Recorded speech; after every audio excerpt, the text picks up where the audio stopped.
Puisqu'il n'y aura pas moins de 9 courses, beaucoup de partants, les trotteurs en piste. On va commencer avec une compétition au trot monté qui s'adresse à des trotteurs de 6, 7 et 8 ans que vont monter des apprentis, des chevaux assez confirmés. Attention dans cette première partie de tableau à Cash Booster qui enchaîne les bons résultats actuellement. Le numéro 4, sous son nouvel entraînement, il va être de nouveau déféré les 4 pieds. Borsalino de Béton a une chance, de même que Cal des Marlboro. L'une des deux juments au départ de cette course, ce sera la première à rendre la distance. César Ducailleux est un bon point d'appui. Petite rentrée pour Chicago-Paris. Le numéro 10, on tourne la page avec des outsiders, avec ses 4 concurrents, Belcati notamment, le numéro 14 qui va s'élancer à 27 contre 1. On ne sait pas trop où elle en est au niveau de sa condition physique actuellement. Bon, on va peut-être pouvoir assister à son canter et se faire une meilleure idée, elle et les autres bien sûr. Regardez, les concurrents font leur entrée en piste. Et bien pour nous, direction Lisieux, où nous retrouvons sur place dans quelques instants Pierre-Emmanuel Goetz.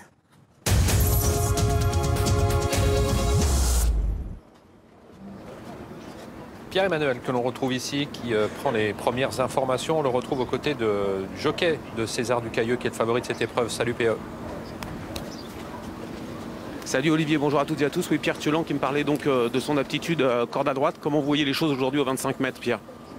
Ça reste une bonne chance quand même. Après, il va falloir que le déroulement de course se passe bien. Puis on va essayer de prendre un bon chèque quand même. Il a été quand même assez performant ces derniers temps, même si de temps en temps il déçoit, il fait une faute. Vous avez peur de la faute justement? Ouais, non, c'est à cause de ses pieds. Il avait des problèmes de pieds. Puis là, la piste a l'air bonne. On a résigné pour que qu'il aille pas mal aux pieds. Vous seriez déçu de ne pas être dans les 3 là? Oui, voilà. J'aimerais bien.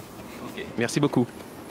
Voilà, c'est certain, c'est l'un des meilleurs en classe pure que ce numéro 9, César Ducailleux, qui a d'ailleurs retenu l'attention de pas mal de parieurs qui en ont fait pour l'instant leur favori. César Ducailleux, excellent droitier. 4 de ses 6 victoires ont été obtenues sur des champs de course à main droite. Il n'a pas encore réussi à gagner cette saison, mais il fait face à une opposition qui semble dans ses cordes. Bon, jusqu'à présent, ça ne s'est pas encore trop bien passé avec Pierre Thiolan lorsqu'il est en selle sur César Ducailleux. Il l'a monté 2 fois pour 2 disqualifications. Pas un cheval toujours très simple, mais on va dire qu'il peut bien sûr remporter une épreuve comme celle-ci et sa cote continue de baisser. Il n'a plus gagné depuis plus d'1 an, César Ducailleux. C'était au mois d'avril 2017. Il reste sur une 5e place à Vincennes dans un lot sans doute globalement supérieur à celui d'aujourd'hui. Il lui faudra rendre la distance dans cette compétition, mais il semble avoir les capacités de le faire. Allez, d'autres concurrents avec ici Cal des Marlboro, le numéro 8, l'une des 2 juments au départ de cette compétition. Il a proposé la cote de 35 contre 1. Son meilleur classement récent étant une 2e place obtenue à Chartres le 17 mai. C'est sa meilleure perf, Cal des Marlboro, qui trottait ce jour-là sur le pied de 15-3, qui a déféré les 4 pieds aujourd'hui, alors qu'à Chartres, elle n'était déférée que des postérieurs. Elle n'est pas toujours très régulière, et ça c'est bien sûr un inconvénient à concernant. C'est Melvin Condritz qui est son partenaire pour l'entraînement de Damien Lecros.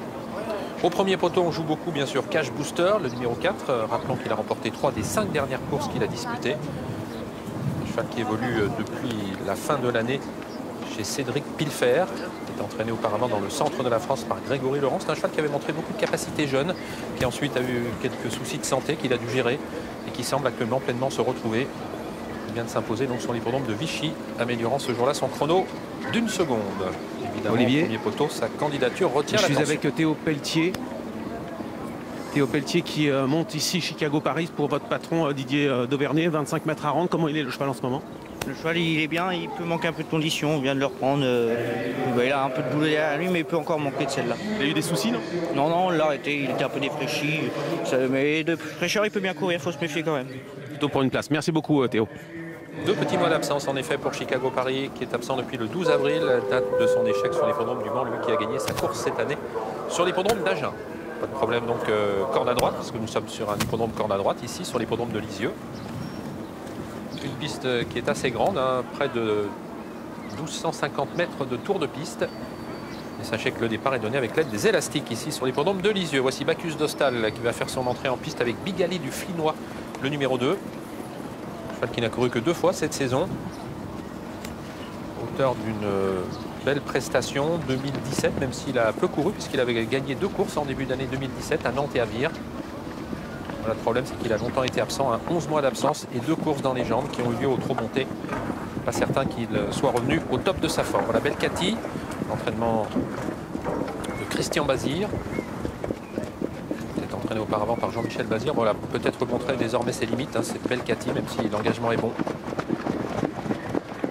Alors que nous avons en action ici le numéro 6, Borsalino de Bétan. Borsalino de Bétan qui est assez joué. Et on va parler maintenant avec Anaïs Michel de Bagdad, le numéro 7. Ouais, Bagdad qui est très bien engagé au premier échelon. Anaïs, comment est votre cheval pour cette course où franchement il découvre un engagement idéal? Oui, voilà, le cheval semble bien à la maison. Sur sa dernière perf montée, c'était vraiment très bien. Il était battu au poteau par Cicéron du CB, donc ça c'est bien. Malheureusement, après, le cheval avait saigné des poumons, donc on l'a arrêté, on lui a fait les soins. Il a fait sa course de rentrée la dernière fois.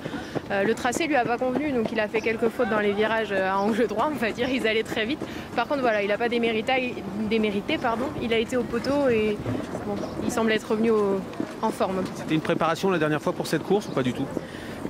Pas nécessairement, l'engagement était bon aussi. Voilà, maintenant on voulait surtout le voir finir sa course et vérifier qu'il saignait pas. Et bon, de la façon dont il court la dernière fois, on peut se dire qu'il est soigné et qu'il saigne plus. Donc à ce moment-là, il devrait pouvoir répéter sa valeur de sa dernière course montée. Il a de belles choses à faire cette année au monté dans sa discipline. C'est vraiment un cheval sur lequel vous comptez pour cette année? Pour cette année, oui, on y compte. Après, pas seulement au monté, on veut essayer de le préserver un petit peu. Donc là, c'est un très bel engagement, c'est un beau prix. Bon, bah, on y va, le cheval est bien. Normalement, il doit être dans les 3. Mais après, voilà, il va continuer à courir aussi attelé. Voilà, ça va dépendre du programme. Merci Anaïs, merci. Un cheval très régulier en tout cas, ce numéro 7 Bagdad, et quelle que soit la spécialité, il est bien placé au premier poteau, associé dans cette compétition à Victor Sausset. Il ne gagne pas souvent, mais il se place très souvent par contre. Voici Borsalino de Bétan, dont on a rapidement parlé tout à l'heure. Le cheval est en pleine forme, même s'il n'a pas gagné cette année. Il reste sur une deuxième place à Cholet, corde à droite, derrière Azio Nakash, en étant déféré des postérieurs. Le cheval ne l'a pas été souvent, c'est la 3e fois aujourd'hui. C'est un bon droitier, il est bien placé au premier poteau. Il semble être un bon point d'appui, hein, même s'il n'est pas toujours sage, ce Borsalino de Bétan.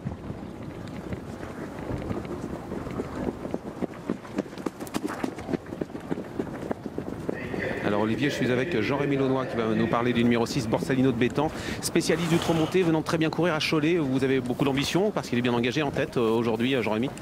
Bah ouais, on va gagner 10 kilos par rapport à un professionnel. Après, Wilfried le connaît par cœur, donc c'est toujours plus facile. Là, Arthur, il a juste fait un hit attelé. C'est un cheval compliqué à monter? Bah, monter, il est bien. Attelé, c'est un beau fumier, mais c'est un cheval de caractère. Il est gentil, mais c'est un gros nounours. Après, monter, une fois qu'il est parti, il a l'air, il est brave. Hein, personne m'en a dit vraiment de mal. Faut pas le braquer, quoi. Faut pas faire le méchant parce que c'est un cheval qui peut être aussi bien gentil que très méchant si on veut faire le bœuf avec. Après, il a la moelle de faire le tour des autres. Il y a un petit lot à 25 mètres. Maintenant, on va voir ce que ça va donner, quoi. Okay, merci Jean-Rémy. Merci. Elle est très appuyée à 3 contre 1. Donc, se présente à nous ici la délicate Cal des Malboro. Elle a l'air bien souple en tout cas. On va abandonner un 4-3 contre 1. Voilà, c'est le numéro 6 dont on vient de parler avec son entraîneur, Borsalino de Bétan, qui semble bien placé au premier poteau. Il est bien monté avec un des bons apprentis, Arthur Robèche, qui approche des 40 succès. Voilà, Phineos, le numéro 5. C'est vrai que ça s'est bien passé dans la pour lui, catégorie. notamment sur l'hippodrome de Laval il y a quelques jours, hein, le jour du GNT de Laval. Il a remporté 2 courses, Arthur. Il est en pleine réussite en ce moment. Et c'est vrai qu'il a une bonne carte à jouer au premier échelon. Mais attention, il va falloir résister quand même au chevaux des 25 mètres, comme le précisait Jean-Rémy. Et notamment à César du Cailleux, qui est quand même très clairement, avant le coup, un des chevaux de la course. Cash Booster reste sur de bonnes tentatives, le numéro 4. Il faut peut-être s'en méfier également, hein, car c'est un cheval qui est bien placé en tête et qui est vraiment un spécialiste du trot monté. Il a remporté plusieurs courses cette année. Les chevaux se regroupent, Olivier. Ouais, il a marché 14 à Vichy, hein, Cash Booster, qui a retrouvé la plénitude de ses moyens. Lui qui était très prometteur sous la casaque de Jean Brun lorsqu'il était sage. Un cheval qui a toujours eu un superbe modèle. On l'aperçoit ici, ce numéro 4. C'est Marion Asseline qui lui est associé. Marion Asseline qui a déjà eu l'occasion de monter ce Cash Booster. L'autre jour, c'était Mathieu Abrivard. Voilà, pas mal de possibilités dans cette première course. Hein. On rappelle les Cash Booster, les Borsalino de Bétan, les Bagdad. Hein, l'entourage est assez confiant. César du Cailleux qui a bien sûr une belle carte à jouer. Chicago Paris qui effectue une petite rentrée, mais c'est un cheval qui a l'habitude de courir sur sa fraîcheur convenablement. Voilà pour les trotteurs les plus en vue de cette première course. On peut accorder également un petit crédit à Bacchus d'Osta, à condition qu'il soit sage. Le cheval n'est pas incapable de prendre une place, même s'il n'est pas toujours très constant dans l'effort. Allez, la première course, dans quelques instants, le prix de la ville de Pont-l'Évêque qui s'adresse aux apprentis dans cette course au trot monté de ce programme riche et fourni avec pas moins de 9 courses qui nous tiendront en haleine jusqu'à 16h30. Il y aura un homme à suivre durant cette journée à Lisieux Olivier, c'est bien sûr Tony Le Belair parce qu'il a beaucoup de partants et beaucoup de bonnes chances durant cette réunion qu'il a préparée depuis un petit moment avec son écurie. Donc on en parlera durant toute cette réunion, mais il peut être l'homme de la journée, Tony Le Belair. C'est vrai qu'il semble bien assis cet après-midi, Tony Le Belair. Allez, attention au départ, il n'y a plus que 2,60 pour César Ducailleux. Très plébiscité dans cette course. Il est vrai qu'il a des titres, ce César Ducailleux. C'est un excellent droitier. À lui maintenant de jouer et pourquoi pas de renouer avec une victoire qui le fuit depuis plus d'1 an. La Kazakh-Lévesque. 7 concurrents par échelon dans cette première course sur la longue distance donc de 2725 mètres. On ne devrait pas tarder à s'élancer puisque les concurrents sont en train de passer sous les ordres du starter. Allez, on s'était lancé, somme toute assez convenablement dans l'ensemble. C'est bon départ du favori César Ducailleux. Alors qu'au premier poteau, c'est Baxter Street qui s'est montré le plus véloce, de même que Bagdad, qui prend un très bon départ tout à l'extérieur. Bagdad qui passe en tête après 200 mètres de course et tout cela pour aborder le premier tournant. Baxter Street venant ensuite avec également Cash Booster. Alors qu'en 4e position, trotte actuellement Borsalino de Bétan, légèrement détaché de Bacchus d'Hostal. Chicago-Paris est très bien parti au deuxième poteau avec également Atwa Jim. Parmi les mieux partis du deuxième poteau, Belcati. Alors qu'Avril Dubottet est parti assez lentement, de même également que le favori de l'épreuve, César Ducailleux, mais on ne s'inquiète pas trop, la distance est longue, sortie du premier tournant, sous la conduite désormais de Bagdad, qui a donc pris le meilleur depuis pratiquement le départ. Baxter Street s'est placé dans son sillage à 2 ou 3 longueurs de lui. On se rapproche ensuite avec Atwa Jim, le numéro 13, qui est déjà là. Borsalino de Bétan, Cash Booster qui viennent ensuite, alors que César Ducailleux est toujours quant à lui dans la deuxième partie du peloton. Bagdad qui est en passe d'être rejoint maintenant par Atwa Jim, le numéro 13, avec Mathilde Collet, avec en 3e position Baxter Street, le numéro 4 Cash Booster qui a quitté la corde, qui se retrouve à hauteur des premiers. Ils sont suivis par Borsalino de Bétan, avec également Bacchus d'Hostal, un petit peu monté côté corde. Bigali du Flinois venant ensuite, devant Belcati le 14. Toujours à l'arrière César Ducailleux. C'est vrai que le rythme a été depuis le départ très régulier. Atwa Jim qui a pris le meilleur après un tour de piste. Qui pour passer devant les tribunes est suivi à 2 ou 3 longueurs par Bagdad, par le numéro 4 Cash Booster qui a repris le chemin de la corde. Baxter Street 4e avec à son extérieur Borsalino de Bétan devant Bigali du Flinois, alors que César Ducailleux est toujours à l'arrière. Il est actuellement dans le dos du numéro 12 Apollonville. On ferme la marche avec Cal des Malboro, le numéro 8.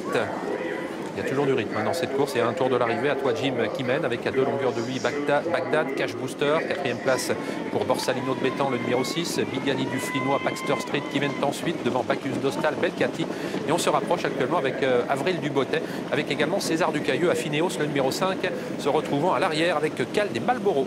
On est à 1 km de l'arrivée, ça va toujours bien pour Atwa Jim, le numéro 13 dans cette course sans concession. On a des ressources dans son dos avec Cash Booster qui se retrouve désormais né au vent. Alors que le favori est toujours encore à distance du groupe de tête. Il est toujours à près de 40 mètres, ce numéro 9, César Ducailleux. Est-ce qu'il va pouvoir revenir? Est-ce que les chevaux de tête vont continuer leur effort jusqu'au bout? Car on est allé vite depuis le départ avec Atwa Jim qui a l'avantage, mais qui est attaqué maintenant par le numéro 7, Bagdad. En 3e position, Cash Booster. Ces trois-là qui ont pris quelques longueurs d'avance devant Borsalino de Bétan. Alors que Bigali du Flinois, le numéro 2, vient ensuite avec également côté corde Baxter Street. On s'inquiète pour le favori César Ducailleux qui est toujours très loin du groupe de tête. On a disqualifié le 13, Atwa Jim.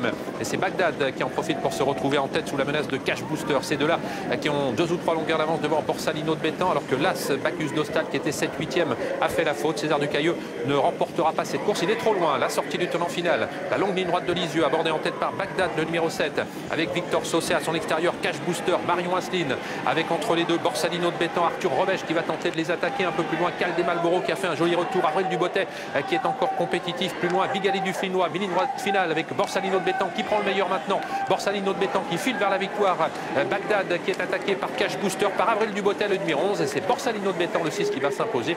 Cash Booster sera 2e, Bagdad 3e, à voir ensuite pour la 4e place entre Cal des Malboro et Avril Dubottet. Un nouveau succès pour Arthur Robèche qui s'impose ici avec le numéro 6 Borsalino de Bétan pour l'entraînement de Jean-Émile Aunois. Il est attendu derrière les premiers, il a pris l'avantage facilement pour finir. Un succès donc pour Borsalino de Bétan qui partait au premier échelon. Les chevaux de tête d'ailleurs qui ont bien réussi puisque vous voyez Cash Booster en 2e position aux abords du poteau numéro 4 devant Bagdad qui a longtemps été l'un des principaux animateurs de cette course. Il termine 3e le cheval de Stéphane Michel, le numéro 7, et c'est Avril Dubottet, le numéro 11 qui termine 4e devant Cal des Malboro qui a plutôt bien conclu au centre, le numéro 8, et qui effectivement termine termine 5e, Olivier.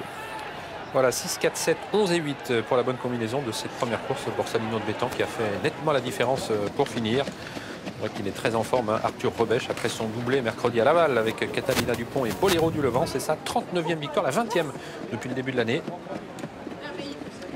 Il a longtemps joué les attentistes, hein, juste derrière les premiers. Il a pu s'infiltrer dès la ligne droite entre le numéro 7 Bagdad et Cash Booster. Et il domine assez sûrement ses adversaires. Borsalino de Bétan qui faisait face à un bel engagement. Il n'avait pas réussi à gagner. Il n'avait plus gagné ce Borsalino de Bétan depuis le printemps 2016. Hein. Ça fait plus de 2 ans qu'il n'avait pas passé le poteau en tête. Alors qu'il était donc l'un des favoris de l'épreuve. Déception avec César Ducailleux, hein, constamment pris de vitesse et qui n'a pas donné beaucoup d'espoir à ses preneurs. Sachez qu'il y a une enquête sur les allures des numéros du 3e et du 4e. Bagdad le 7 et Avril Dubotet le 4e. Donc 6, 4, 7, 11 et 8. Enquête sur les 3e et 4e.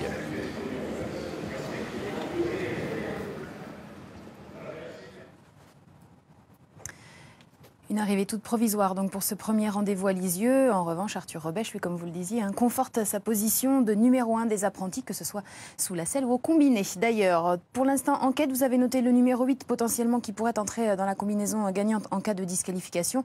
Bien sûr, nous vous tiendrons informés. Il nous reste une épreuve à vivre en direct de l'Allemagne, Berlin-Hopgarten, avant de nous intéresser aux partants de cette épreuve. Comme promis, nous allons revenir sur la 4e. Vous la proposez dans les conditions du direct. Cédric, c'est à vous. Nous sommes